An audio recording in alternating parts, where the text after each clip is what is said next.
Amis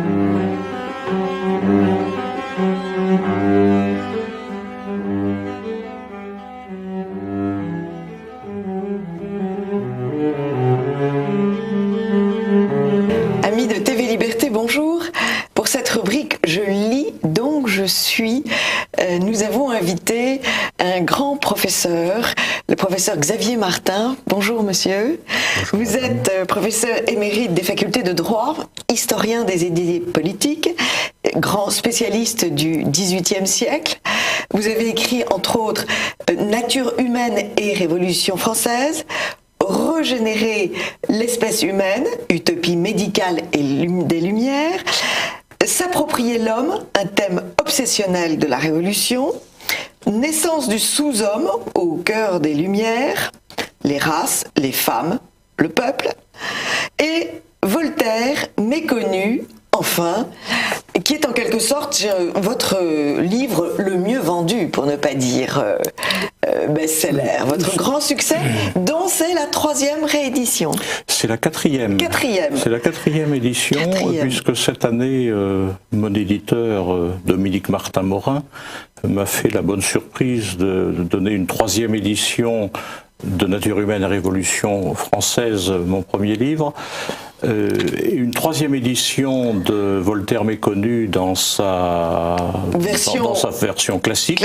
Et là, un petit livre de poche. Une 4e édition en format de poche. C'est le premier livre de poche dont il m'honore et qui vient de sortir et dont le but est notamment de répondre à tous ces gens, tous ces lecteurs qui me disaient qu'ils aimeraient bien en offrir davantage aux professeurs, aux étudiants, aux grands élèves, aux professeurs d'histoire, de français, de philosophie. Et évidemment, sous cette forme-là, ce vœu est plus facile à réaliser. Oui, il n'en coûte que 9,95 €. C'est ce que je crois, oui. Et ce livre est une bombe, chers amis de TV Liberté. C'est une bombe puisqu'il est de bon ton de célébrer Voltaire, de vénérer Voltaire. Et vous êtes allés en fait voir l'ombre derrière la lumière. Et ces ombres, quelles sont-elles, Xavier Martin? Alors, je ne suis pas vraiment allé voir l'ombre derrière la lumière, mais je me suis attelé à la tâche de dépouiller systématiquement Voltaire, oui. D'abord à partir de sa correspondance fleuve. Un crayon à la main. Un crayon à la main, bien sûr. Sa correspondance, on a tout de même 15 ou 16 000 lettres de Voltaire. Plus 5 ou 6 000 qu'il a reçus, et tout ça est publié dans une édition scientifique par les Anglais. Et ce sont moins les ombres que j'ai découvertes qui m'intéressaient en tant qu'ombre que ce qu'on ne disait pas à son sujet, ce qu'on cachait à son sujet, ce que les grands spécialistes, qui sont en petit nombre, ne pouvaient pas ignorer, et ce qu'ils se gardent bien de diffuser, ce dont ils se gardent bien de faire profiter l'ensemble de leurs contemporains, en cela fidèles d'ailleurs à leur idole Voltaire, qui ne souhaitait pas qu'on instruisît le peuple. C'est un des aspects méconnus, je dis bien méconnus, hein, c'est pour ça que c'est Voltaire méconnu et non pas Voltaire inconnu, non. Mais Voltaire méconnu, le mépris de Voltaire vis-à-vis du peuple, du petit peuple, du peuple des métiers, des paysans qui sont très nombreux à son époque évidemment, des artisans, des domestiques. Ce mépris du peuple est très très marqué chez lui, et c'est une des choses qui m'a surpris. Je savais un peu que c'était un peu sa tendance, mais je ne savais pas à quel point c'était. Des preuves absolument effroyables. Oui, j'emploierai pas ce mot parce que mon métier d'universitaire m'interdit les mots trop polémiques, mais je vous laisse le soin donc. Non, alors vous n'employez pas de mots extrêmement très forts, mais vous avez un humour et un recul qui est infiniment plus fort, et on voit très bien que vous vous moquez de la première à la dernière page de tous ces propos que tient Voltaire, et vous vous moquez du travail de ces universitaires qui ne tiennent pas compte de ces propos, ce qui est tout de même effrayant. Alors, quand vous dites mépris du peuple, c'est d'ailleurs une partie de son accusation contre l'Église, parce que l'Église instruit le peuple. Et ça, vraiment, c'est pas bien. C'est une grosse erreur. Mais nous n'allons pas encore parler tout de suite de l'infâme. Nous allons évoquer donc ce mépris des hommes qui, pour Voltaire, sont des brutes. Oui, alors Voltaire ne croit pas, en cela d'ailleurs il est bien un homme de son temps, il ne croit pas qu'il y ait une nature humaine, une essence humaine. Il ne croit pas à l'unité du genre humain. Comme vous vous en doutez, il s'en prend beaucoup à ce que nous a transmis la Genèse pour ce qui est de la nature humaine. Et notamment, ce qu'on appelle le monogénisme, c'est-à-dire l'idée venue de la référence à Adam et Ève, selon laquelle il y aurait une parenté biologique de tout le genre humain, non seulement il n'y croit pas, mais il la tourne en ridicule.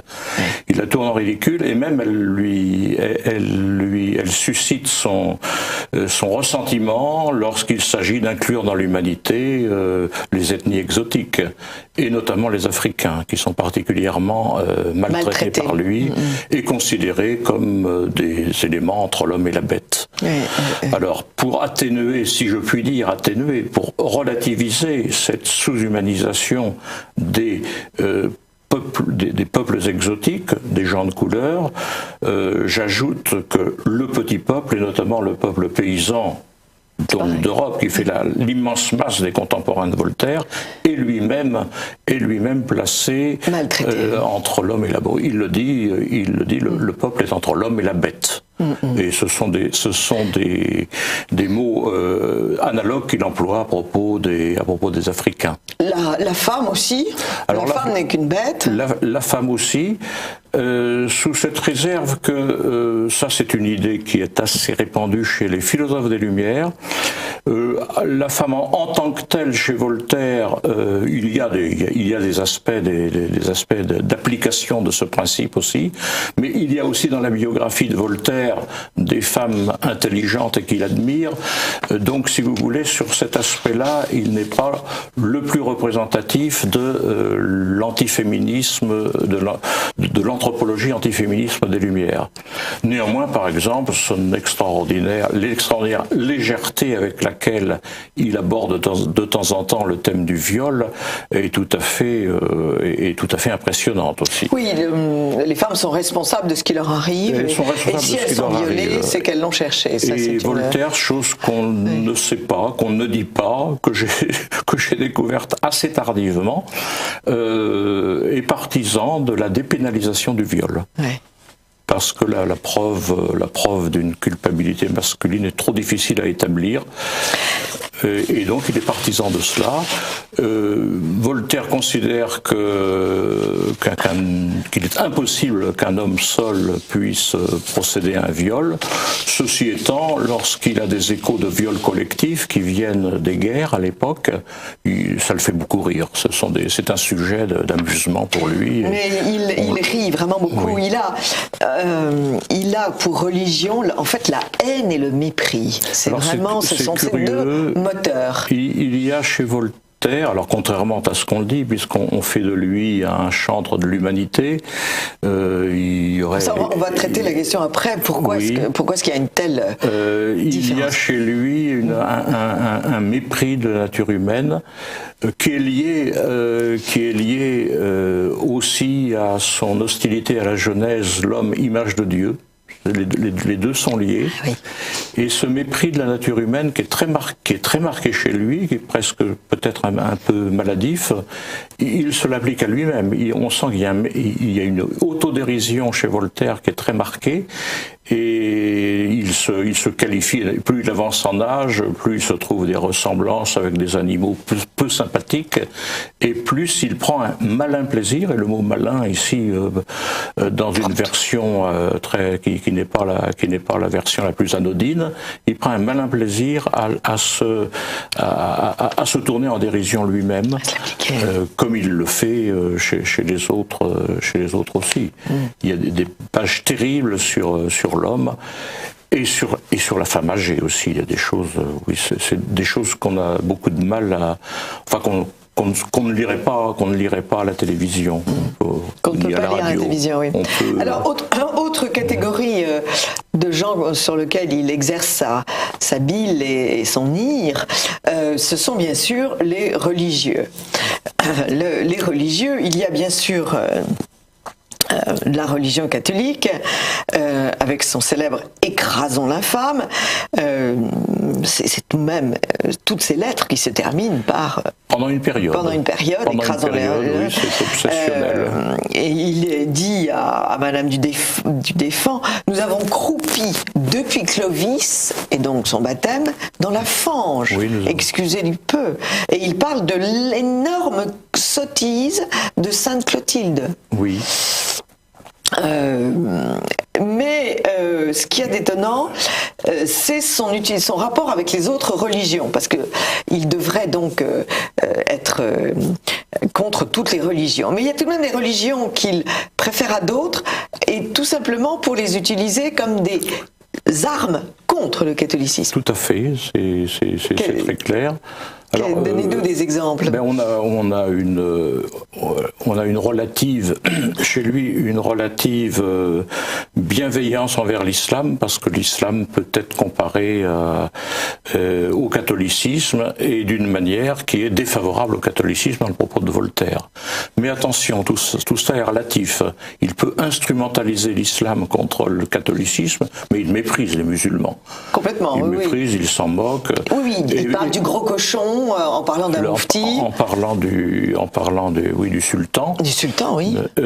Et puis, par exemple, et ça c'est typique de l'humour, entre guillemets, de Voltaire, et du type d'humour qu'il utilise d'ailleurs aussi contre le christianisme, à propos des ablutions dans la religion musulmane, et d'ailleurs dans la religion juive aussi. Il dit qu'il faut que ces gens-là soient bien malpropres pour que Dieu leur ait fait l'obligation de se laver 4 fois par jour. Voilà le ton ordinaire. Il utilise aussi les musulmans, il utilise la religion musulmane contre les juifs, parce qu'il est, comme vous le savez, il est très... Je ne dis jamais qu'il est antisémite, parce que c'est un mot que j'évite à propos de Voltaire, mais il éprouve et il cultive une haine maladive à propos des juifs. Oui. Et évidemment, de temps en temps, utiliser l'islam peut lui être utile aussi contre les juifs. C'est ça, oui, c'est vraiment un esprit, passez-moi l'expression, mais c'est quand même un esprit très vicieux. On a l'impression qu'il joue sans arrêt au billard, il tape sur une balle pour en atteindre une autre. C'est tout à fait cela, et comme en plus il est très... il manque de droiture, il manque de rectitude. Oui, donc vous avez tout à fait raison de parler de billard. Il se méfie aussi et je dirais à juste titre de la censure. Donc il prend aussi des billets à ce propos-là. Mais il est sans cesse, c'est vrai, à mépriser des catégories avec des moyens, des méthodes, soit directes, soit détournées, qui sont souvent très efficaces. Alors, bon, votre livre est d'une richesse infinie, puisque vous extrayez pour nous toutes ces citations fabuleuses qui sont si signifiantes. Et vous ne citez pas que Voltaire, vous citez notamment une lettre de la tsarine Catherine II à Voltaire, qui parle de la diète qu'elle a fait réunir. Et voilà ce qu'elle écrit à Voltaire. Je pense que vous vous plairiez au milieu de cette salle où l'orthodoxe, assis entre l'hérétique et le musulman, écoute tous les trois paisiblement la voix d'un idolâtre et se concertent souvent tous les quatre pour rendre leur avis supportable à tous. Ajoutant d'emblée que tous ont oublié la coutume de se griller réciproquement. Tout ça avec beaucoup d'humour, mais en fait on en est là. Le plan de Catherine de tolérance et celui de Voltaire, c'est de mettre toutes les religions au même plan et d'arriver à cette religion Dieu tout-le-mondiste dont parlait Vladimir Volkov. Oui, c'est très... En cela, Catherine II est une femme des Lumières, ce qui est tout à fait, ce qui est connu. Frédéric II, l'autre ami avec de gros guillemets de Voltaire, lui dit un jour qu'il va faire venir des musulmans en disant c'est la seule secte qui manque dans ce pays. Et Diderot est partisan de mêler le plus possible les religions de manière, dit-il, à les affaiblir, à les décrier les unes par les autres. À les affaiblir, oui. C'est tout à fait... J'ajoute, puisque c'est par association d'idées, mais c'est Catherine II encore, Catherine II, que le début de la Révolution française n'enthousiasme pas du tout, sous la Constituante, elle dit qu'avec les droits de l'homme, une fois les droits de l'homme proclamés, les Français révolutionnaires vont nous rendre toute cette partie de l'Europe musulmane. C'est signé Catherine II en 90 ou en 91. Clairvoyance. Alors, vous soulignez les conséquences de ce comportement. Vous citez, on pense au poème de Musset. Voltaire dors-tu content et ton hideux sourire voltige-t-il encore sur tes os décharnés? Parce qu'en fait, il a désespéré.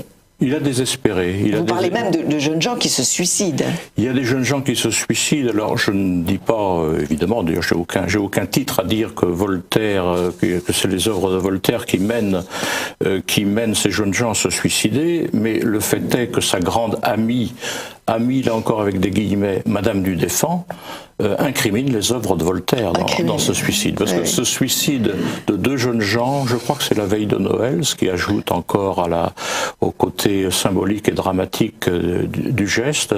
Ce suicide est accompagné d'un mot d'explication qui est très nihiliste. Et Madame du Deffand, à Voltaire, dit que ces deux jeunes gens sont morts à cause des faiseurs d'in-folio. Les faiseurs d'in-folio, c'est les encyclopédistes. Et donc, à cause des philosophes des Lumières, mais elle ne cite pas Voltaire. Et par contre, à des tiers, elle écrit à cause des écrits de Voltaire. Donc c'est très frappant de voir le lien qu'elle fait. Et elle ajoute ce qui, avec ce qui va se passer sous la Révolution française, laisse tout de même méditatif. Elle ajoute à propos de ces deux jeunes qui se sont suicidés à cause du nihilisme ambiant, ce sont les premiers martyrs de leur système. Oui, et il sera suivi d'autres. Vous écrivez dans la conclusion de ce livre, l'effondrement anthropologique libérera des pulsions exterminatrices. Et on le voit, on l'a vu tout de suite après, mais ça a continué puisque les idées des Lumières ont bien évidemment influencé la Révolution de 1917 et d'autres comportements après. Oui, bien sûr, oui.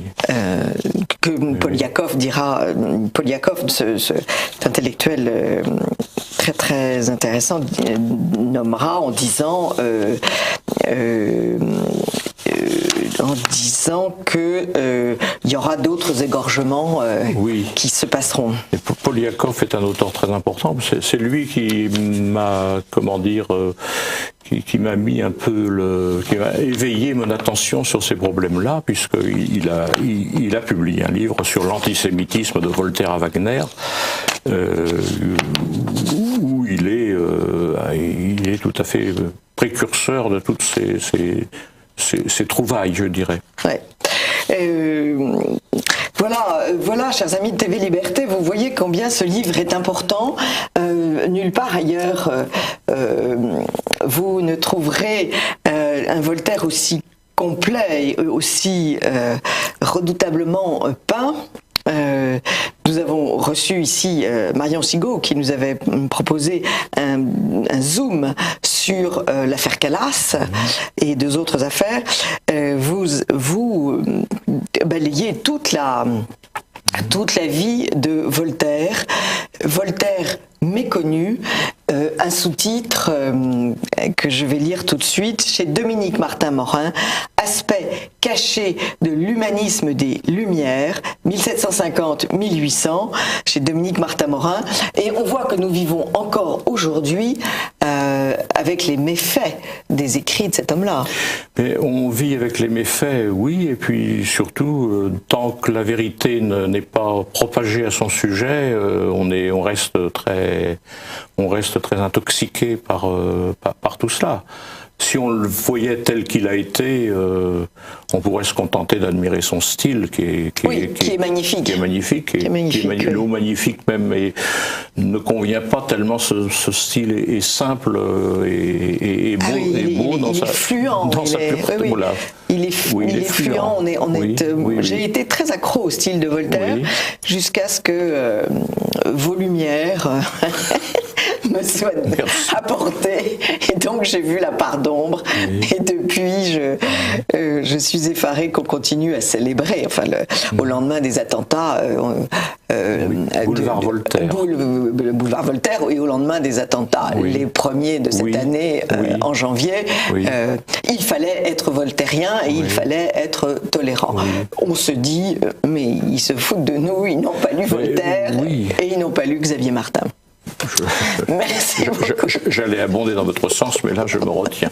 Merci beaucoup Xavier Martin. Merci beaucoup de votre pour invitation. Cette première visite, et j'espère qu'il y en aura d'autres à TV Liberté. Merci beaucoup. Avis Mythe TV Liberté, à très vite pour une autre chronique de Perles de Culture.